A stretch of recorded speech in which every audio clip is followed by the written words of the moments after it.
Hey guys, camera for Outlander Season 2, Episode 5, Untimely Resurrections. Now I was definitely looking forward to this episode. Of course, things were crazy last week. That whole crazy situation we had last week with the rape and the party and things like that. I really didn't know what was going to happen this episode, and this once again was another crazy episode. A lot of big things happened in this episode.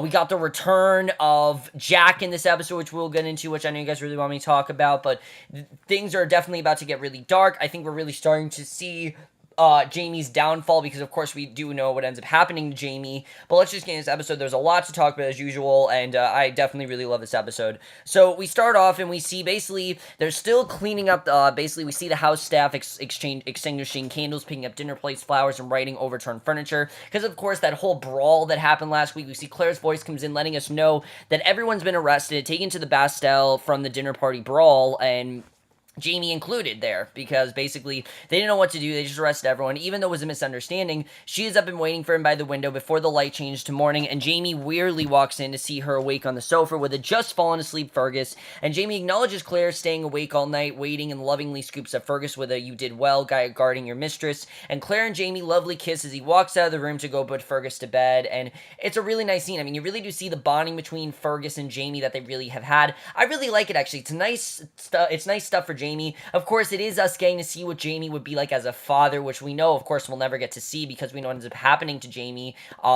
which is, of course, very sad. But I think it's a good way of us getting to see what Jamie would have been like had he been able to be a father to Claire's child, which we'll get into, which, of course, we'll get into eventually. So Jamie and Claire arrive in their bedroom. Jamie is telling her how he was released once Taverny showed up, and Murtaugh's home with him, but we see Alex didn't fare so well, since Silas Hawkins is claiming he saw Alex attack Mary, and he thinks that Alex is the one responsible, and of course he's not. Alex is the one that's in love with Mary, and we know that Mary pretty much probably would, I think, have sex with Alex. Like, if it was Alex, I think she genuinely would have sex with him, because we know that Mary does have feelings for Alex, and I think I did kind of get Mary's interpretation of sex wrong. Mary is not completely, just immune to sex. It's not that she doesn't enjoy sex. It's more of the idea that she wants passion. She doesn't just want sex. She wants romance involved with it, things like that. It's a very interesting situation. I really like the way that was done, and I think they really showed that very well here. I think Mary just is a very interesting character because of that. So basically, Claire says that they have to help Alex because he's not his brother, and asks if the Duke can help, and of course Santagram is no help now because the secretary has been publicly disgraced, and they go on to discuss that Santagram will see Prince Charlie as a bad investment, and Claire lets Jamie know the prince left the party with the Comte Saint-Germain, with, of course, Saint-Germain, who, of course, we know Claire feels is plotting against her, and Jamie intends to have Murtaugh keep an eye on Saint-Germain in hopes of determining if the Comte has anything to do with the attacks on Claire, Mary, and Murtaugh, because for all he know, I mean, Comte could have planned the whole attack on Mary, which I don't think he did. We know it's more Claire's downfall, but that still did ruin things for Claire, so definitely that's very interesting. Jamie asks Claire if she can remember anything more about the attacks, and she describes the attackers having speech and clothing more aristocratic. He asks her how they escaped the attackers. She says that they mistook her as a mythical creature, La Dame Blanche, and seeing that Jamie knows the term, Claire asks if he heard of it, and we find out that the reason that they think that is because Jamie actually said that he was married to La Dame Blanche to get out of a situation that Prince Charles was putting him in at Maison de Madame Elise so that he could stay true to Claire, but not appear unmanly, basically. That was his only way to do that. So after the happenings at Cranesmere, Claire is surprised that this is a story that Jamie would go to, because she didn't think that he'd do this kind of thing, especially because he knew what happened with Galus and things like that, and he knows what you could do if you are a witch, but says that the assassins must be customers at Maison Elise, and this means that maybe they can find them and have them lead the idea of the attacks back to Saint-Germain, because again, they're starting to think that Saint-Germain is responsible for a lot of the things that have happened, which I don't think they're wrong. I think Saint-Germain definitely is a big part of this, but Jamie and Murtaugh are in Jamie's office of Jared's wine warehouse, and Murtaugh tells Jamie how Saint-Germain was easy to track, but that he could not find anything suspicious. Just the way that Saint-Germain was, it probably was just the scene. However, at Maison Elise, he was able to gain information on several members of a gang of masked men called Les Disciples, lay disciples that prowl the streets in search of prey, and they are aristocrats and cause Jamie to stop in his tracks evaluating the wine that he is holding. And Murtaugh continues to say that the way into a gang is a maidenhead, and confirms confirms with Jamie if Mary was a virgin, because he didn't really know if Mary was a virgin. They're interrupted with the arrival of a new shipment, but Jamie stays continue talking with Murtaugh, tells him to go get some sleep. Murtaugh sits like a puppy with its tail between its legs, tells Jamie straight out, I failed you, which, he feels he has because of the fact that he was not able to get that information, that Jamie gave him the trust to Claire, his unborn child, and Mary, and that they could have been killed. That's why he feels he failed him, because he was told to look after them. He didn't, and he feels that he's a failure. But Jamie constantly consoles him by saying that he was outmanned and that he didn't believe that Murtaugh failed him, but the best way to continue is for Murtaugh to stay on Saint Germain and basically just continue what he's doing. Basically just try to get more information. He's not done yet, so why, put himself down when he's not even done? So connect him to the gang. Murtaugh takes this on and says he will lay just vengeance at Jamie's feet or be damned, and then they will both do manly nods to each other.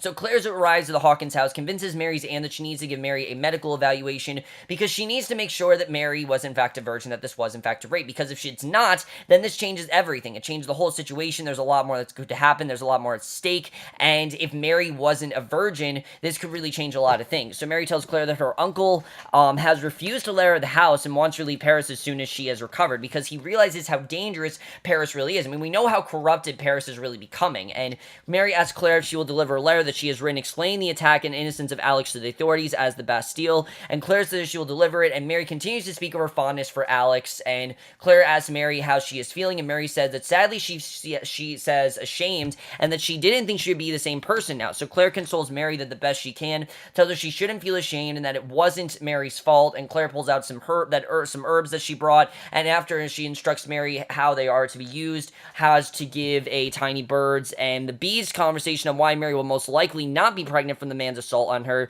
Mary says that she's grateful for Claire, finds a positive in the situation by saying at least now she won't have to marry the dreadful victim-y Mary Jeannie, which we obviously doesn't want to do, and she knows that once Alex is free, he will come for her, and she professes her love for Alex to Claire and their desire to marry, and it's a really nice scene. But of course, as we know, Mary's supposed to get married to Jack. That's who she's supposed to get married to, and the problem is, now it seems like Alex has taken that role that Jack was supposed to have, and Claire, you can tell, is kind of worried, because of course, Frank couldn't be born. If Frank's never born, then she'll never meet Jamie, and if faced with the decision to put Mary's letter explaining Alex's incidents into fire at the home at the hands of the authorities, like she told Mary she would ensure, she stands and contemplates letting fate take its course. She's really wondering, should I try to change this? Should I try to get her to think of Jack? But she really is contemplating whether or not that's the best thing to do. If she should just let Mary enjoy being with Alex, if that's really what she should do, because she doesn't want Mary to suffer, obviously, but is it the best thing to do for her to, or should she really try to turn things around, which is a very interesting situation. I like the way that that's going. We then see Prince Charlie. He's come to the warehouse and says that the female taste has been lifted from his mind. Jamie asks if it's about the investors, and Charles says that if they are about to come into 10,000 pounds sterling and mark him, he says he stands poised to lay the throne of Britain at the king's feet. And Jamie asks who's offering the generous amount, and is surprised to hear that Comte Saint Germain is offering this amount. Not only is this information new, but the Comte needs a business partner, and the prince has offered up as his good friend James with this deal, and the prince hopes to gain enough to start purchasing ships and arms, as well as show Duvernay that the venture is strong and gain French funding. So Jamie speaks of his worry working with Saint Germain, the rumors, and the prince says that there are rumors, and he doesn't give stock in them anymore, that the rumors of La Dame Blanche. He knows that Saint Germain is not a supporter of the cause, and that is why he's offered Jamie to sell the shipment of Madeira, so that Jamie can keep an eye on Saint Germain, and this is a very good way of Jamie being able to get that information that he needs, because again, he really doesn't trust Saint Germain, and the prince set up a meeting for Jamie and Saint Germain at Maison Elise to go over the logistics so that he cannot bring himself to be plagued with, and I really love the scene, because again, you can really see his determination. His main concern is Claire, as usual. His main concern is to ensure Claire's safety, make sure that Saint Germain is someone he can trust, which he doesn't really think he can trust him right now, and the way that Jamie's getting information is obviously very low-key. He's trying to be very low-key about it. He's trying to make sure he's not trying to get information on him, because of course the best way to do that is to make sure you're not getting information. That's exactly what he's trying not to do. He doesn't want to make it seem like he is suspicious, and he pretty much wants to remain as low-key as possible. So Claire and the newly released Alex are walking in the garden. He thanks her for her assistance in release from the frightening Bastille. And I thought this was a very interesting scene, because I was really wondering, is Claire going to talk to Alex about Jack? What's she really going to do here? Because knowing that Jack and Mary are supposed to end up together, and then Mary seems to like Alex, Claire really doesn't know how to, handle this, because she doesn't want to obviously ruin Mary and Alex's happiness. She knows they're happy together. She knows that Mary does love Alex, but she informs Alex that she is concerned because she doesn't know that he'll be able to find employment employment now that Sandagram had released him from his service. And after a coughing fit, she adds his health onto the list on why she thinks Mary, her friend, may not be the best fit of life for Alex. And she says that he should set aside his feelings, that he needs to think what is best for Mary. He says he loves her enough to want her to have the future that she deserves. He thanks Claire for her candor and says that Mary's lucky to have a friend as caring as she is. And it's a really nice scene. And it really did come across as very genuine. I do think that Claire really does want things to go well for Mary, even though that fact that obviously it is mainly because she wants Frank to be born. I do think that she genuinely does care about Mary. She wants things to go well for her. She wants Mary to marry someone that she is going to be able to marry and someone that isn't going to screw her over. And that's exactly what Alex is, someone that will help Mary in need. I definitely did love seeing that.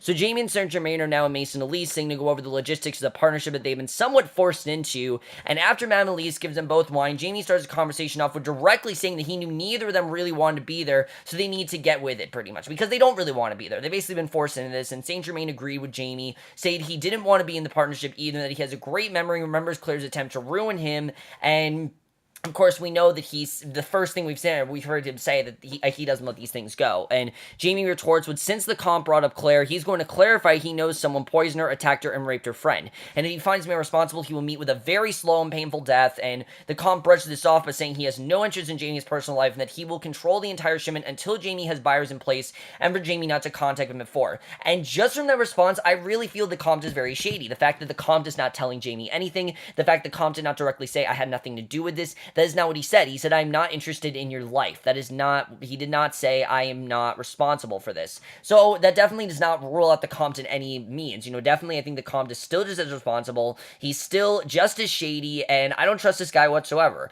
I mean, I want to trust this guy, but I don't trust him whatsoever, I have to say. I mean, just the way he's acting, the way that he's always had this grudge against Claire. From what Jared said in the first episode, I've never trusted him. I trust him even less now. I mean, just from saying that, he really seems like he's trying to cover up something, and it still seems that way. So he then gets up, walks toward Jamie, drops money on the table in front of Jamie, and it's clear that he's only focused on money. He's only interested in money. He doesn't want to talk about anything else, and I think it's because he really is trying to be very shady and not really seem like he's responsible for anything, which I really do think he is. Even though, obviously, he's trying to make it seem like he's the innocent one, I don't really think he is. I think he's really hiding it from Jamie. He really just knows, knowing what Jamie said to him, I think he really is trying to hide what he really wants to do. So we're back at the house. Jamie's explaining the wine venture to Claire and what will happen if Prince Charles gets the money he's expecting. Jamie jokes that he doesn't give a guess a man will bring in smallpox on the shipment as well, and he sees Claire gets an idea. When he says he's joking about the smallpox, she replies that she isn't joking, and she has herbs that can convince everyone that the shipment is tainted and have it destroyed, and that she will look into it tomorrow. And Jamie reminds her to not forget that they're going to go to the royal stables the following day because he has agreed to assist the Duke of Sandagram by getting a new term of horses. And after a quiet moment, Jamie gets up to get a gift that he has had and been waiting to present to Claire, and it's a box of apostle spoons, and he tells her that he had Jenny send them over, and they had been passed down in the family for years. And I like that little reference to Jenny. You know, Jenny was a part of last season, and I'm glad that she's still kind of included here. Claire shares a concern of her being a good mother, and she is really worried that she's not going to be a good mother. And Jamie consoles her, saying what she doesn't know that they will learn together. They both say they love each other and seal it with a kiss, and that's one of the things that's just so great about Outlanders, the power of Jamie and Claire. That bond needs to be good. If they're not together, the show, they really are broken, and we really do get to see that in this episode, both in them being together and then, of course, the final scene, which we'll get into. So on the garden of Versailles, Jamie's loving the smell of the stables. Claire, with her pregnancy and morning sickness, not so much. She's still throwing up and everything. So Sandagram joins the couple with his exuberant remarks, and Claire makes her leave with thought that she may be sick, and Jamie and the Duke continue to look over on the horses. Sandagram brings up the dinner party with Jamie, and Jamie ended up in the Bastille, and Jamie lets him know that he was only there for a short period, but there were many there that have been there for decades, ending the conversation quickly, and he says, I find more preferable, he said that he finds more preferable to politics, at least in more he knows his enemies. And Claire's admiring and sampling some of the fruit when Jamie, and it's a very interesting scene the way that was done. It's clear that Jamie is trying to shut down things, you know, he really doesn't want to talk about it, and Claire's admiring and sampling some of the fruit when Jamie's old love Annalise finds her. And what I love about this scene is that it shows that there's not going to be a problem for Annalise and Claire, even though Annalise obviously was a former flame of Jamie's. One, we know she's married, we know that she is married, and that basically, you know, she is with someone else right now, that she's not with Jamie in any way, and she said she doesn't want to be with Jamie, and it's a good direction to take her in. We don't need another Leary. I don't want another Leary. I know you guys don't want another Leary. Leary didn't kill last season, but she was really annoying. I definitely will say that. I mean, I really went from kind of defending Leary to absolutely hating Leary and being really happy that they just got rid of her altogether. And I think you agree with me. We do not need another Leary. I'd be very pissed off they got another Leary, and I'm glad that Annalise is not another Leary. She actually is a friend of Claire. These two do seem like they're going to bond, and I like seeing that. She asks Claire if she will join her on a walk through the garden. And back to Sandergram and Jamie, the topic of Prince Charlie comes up. Sandergram does not indeed consider the prince to be an ass, and he doesn't know why Jamie is pledged to him. And Jamie does a great job ignoring the comment we're talking about the age of the horse in front of him, because he doesn't really want to talk about his opinion of the prince, obviously. Sandergram brings up the fact that Jamie has incredible knowledge, but how could he judge horses so well he would not be able to judge men? Jamie weighs the waters of the prince's father and approaches Sandergram with that answer, or so it seems, before Sandergram's retort of cherishing options. And basically, it's a very interesting scene that we saw, that he says that the prince's father is the true king, and he's really not. So a very interesting scene that we saw there. I like that Jamie's not really giving his opinion. He's more focused on what he needs to be focused on, and he's not going to let the Duke basically tell him what to do. So we're back to Annalise and Claire walking in the garden discussing life in Scotland. Annalise remembers the young Jamie impulsive and headstrong. She says that Claire has turned him into a man, and speaking of men, and we remember that. We remember how innocent Jamie used to be, and now Jamie really is this headstrong man, and it's something that Jamie wasn't before, and something that Claire really has helped him with. So the camera then fades into focus, and we see Jack walking up through the garden toward Claire, and yes, Jack is back in this episode. Creepy as ever, definitely creepy as ever, but you can tell really accomplished. Like, he really feels accomplished. He doesn't seem as goal-oriented. Like, it really seems like he's had his goal. He's done what he needs to do with Jamie. He's gonna do more, definitely. There's gonna definitely be more going on with that, but right now, at least, he is kind of satisfied, and he's kind of feeling like maybe he's good with Jamie right now. So he gets to the lady, simply says Claire. Annalise asks if they are acquainted, and Blackjack says that they are. He introduces himself to Annalise, and we see that Jack is very uncomfortable. She asks if he's okay. He says he met with an accident, and of course we know what Jamie did to him and everything, which he rightfully deserved, and Claire says that she's not feeling well. Annalise asks she to go for her husband. This sets a whole set of emotions into play. Jack says that Jamie asks where he is. Realizing that Jamie is alive, he obviously wants to go after Jamie, and Claire says that he should go, and if Jamie sees him, that will cut Jack's throat, and that he will cut Jack's throat, which he will. We know the second that Jamie's going to see him, he's going to make sure that Jack is dead, and that's something that he will not deny in any way. And we know, of course, what kind of, how powerful Claire really is, how powerful Jack really is. And she knows that she needs to keep Jack alive. So it's a very interesting situation. Claire, I think, personally does want Jamie to get his revenge on Jack, but she knows that she needs to keep Jack alive, or else Frank will die. And basically, she goes to leave, he comes around her, steps in front of her, he starts talking about fate and how it's so interesting that their fate has brought them to French court, and it's a great scene because you remember how intimidating Jack really is. I mean, this guy really is fucking scary, I'm not gonna lie, he's one of the most terrifying villains on TV. I shiver when this guy comes on, I get chills, I am completely focused on the screen, I feel very uneasy watching his scenes, and it just shows how powerful Tobias Menzies really is as an actor. I mean, look at him as Frank in episode 1, and look at him as Jack here. In many ways, they are kind of the same. Jack obviously more ferocious, and definitely less moral than Frank is, but Frank, when he gets angry, he gets just as angry as Jack, and I think they really showed that very well here. He starts talking about fate and how it is so interesting that fate has brought them to French court. He then says the king, to which Claire used the statement, fuck the king, and Jack bows, and she really is just trying to get away from this point. She doesn't want anything to do with him. She turns and wobbles a bit in front of the French king before agreeing and introducing Jack. Louis welcomes Jack to Versailles, and Jack responds it is an honor to be there, and Louis' court laughs at Jack, and he gives an apology saying that the French language is not as easily mastered by the English, making note that he does not mean this toward Claire anyway, and Louis then goes on to admire Jack's uniform, insults the soldiers. Jack says that he is something that he sometimes prefers war because then you know your enemies, and Louis agrees, and he says he hopes that Jack's preference of carnage does improve untimely for him. And as the king is asking Claire and Jack are friends, we can see the blurry shape of Jamie walking up behind them. It's a great scene because you really do see how divided Claire and Jack really are right now. That Jamie really is the thing that is keeping these two from basically just straight on attacking each other. He comes up and greets the king, who introduces himself to Jack. Jamie does not look at Jack for some time. Both men have had a hand on their sword hits, and when Jamie inquires over Jack's health, he finally looks at him. Claire takes Jamie's arm, and he turns to face Jack's face, and Jack says straight up, perhaps you should beg on your knees, and the king asks what Jack is doing in France, and he explains that he's there to aid his brother, who Sandergram has let go, and that's why he's there, which I like that we realize that it's not because of Jamie. He's not there to get his revenge. That's nothing to do with that. He didn't even expect to see Jamie there. I do kind of feel like he did know that Jamie was still alive and they did want to go after him, but obviously he didn't come there with the mindset of wanting to kill Jamie, which is very interesting. It's definitely a different Jack than we saw last year, which I do like seeing. Jack is still just as intimidating and still just as scary, but I do think that he's much different than we saw last year. He's not as focused on going after Jamie. He's not as focused on trying to take out Claire. He's a lot more focused on his brother. And that new dynamic is something we didn't see last year, and I'm looking forward to seeing how that plays out. The king informs him that perhaps he should beg. Jack asks if this is like an impossible idea. We see Jamie, who is fighting with all he is to smile. Jack again repeats beg, to which the king says yes, on your knees, and then Jack gets on his knees, and the king court and Jamie laugh at seeing Jack get on his knees in front of them all. The king continues to make fun of him, saying not now, you English is also literal, and Jack is seething. Claire tells the king that she's feeling so unwell and requests leave, and I like that people are actually making fun of Jack here. I mean, we remember how scared everyone was of Jack, and actually seeing people make fun of Jack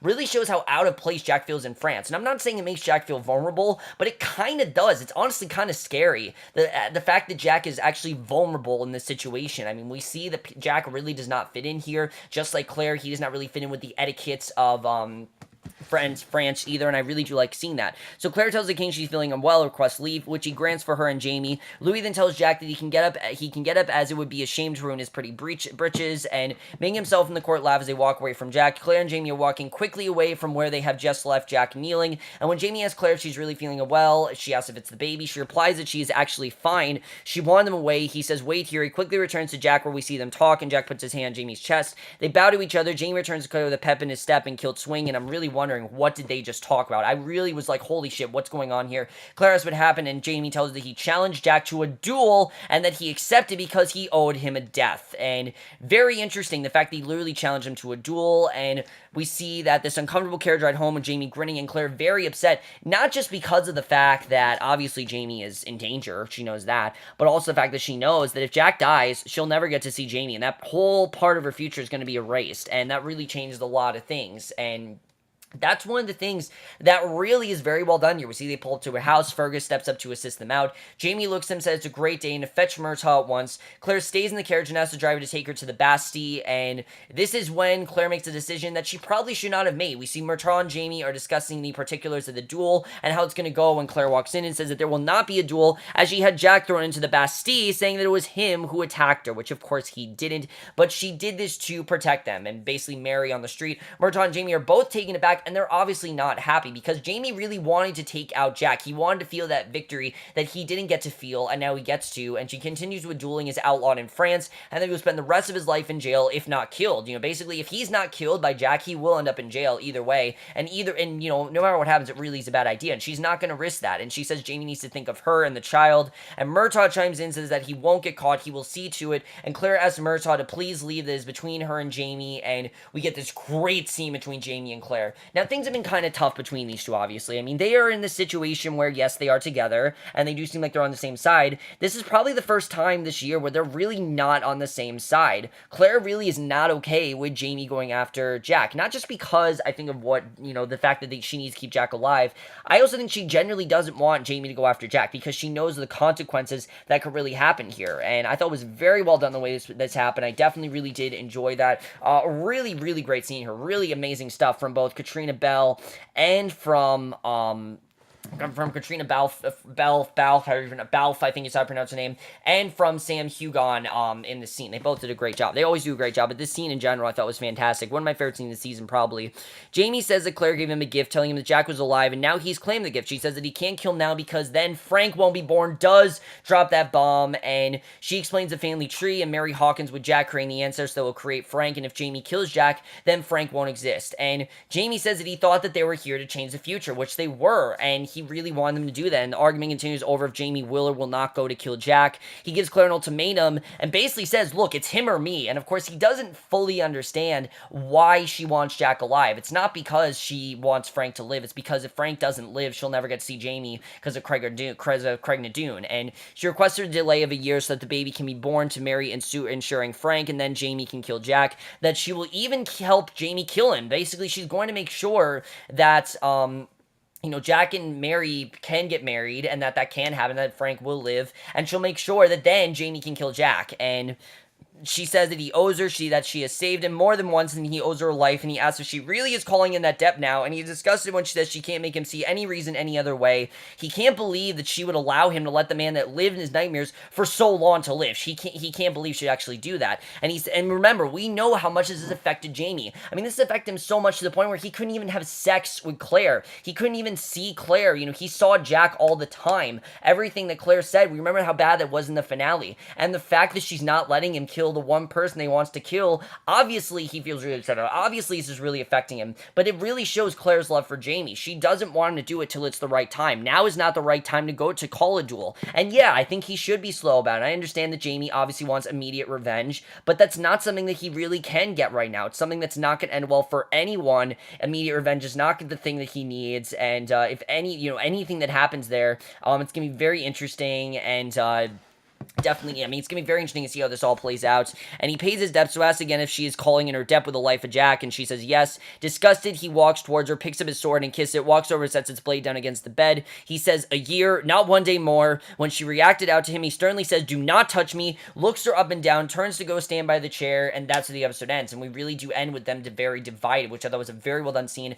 And the way that these two were divided, where they were kind of like an inch apart from each other, you really do see that they are close, but they're still very divided in the fact that this really is affecting them. Jamie wants that revenge, but he can't get that revenge because of the fact of the prophecy, because of the history between, not the prophecy, but because of the family tree, because he needs to keep Jack alive to ensure that she does get to meet Jamie, because that part of her life could be erased forever if something goes wrong there. But overall, guys, really incredible stuff. I really love this episode, definitely really great stuff there. But we'll have to see what happens here, because Claire does want to keep Jack alive, and obviously Claire's plan is not really the most well thought out. I understand what she's trying to do, that she wants to make sure that Jack is alive, but how is she really going to make this work? I mean, what's going to happen? Is Jack going to live, and then Jamie's just going to randomly call him to a duel? I mean, I don't really see how she really wants this to work. It's going to be very interesting to see how that all plays out. I don't really know what Claire exactly is going to do in this situation, but that's going to be very interesting to see what ends up happening with this. I mean, I really can't tell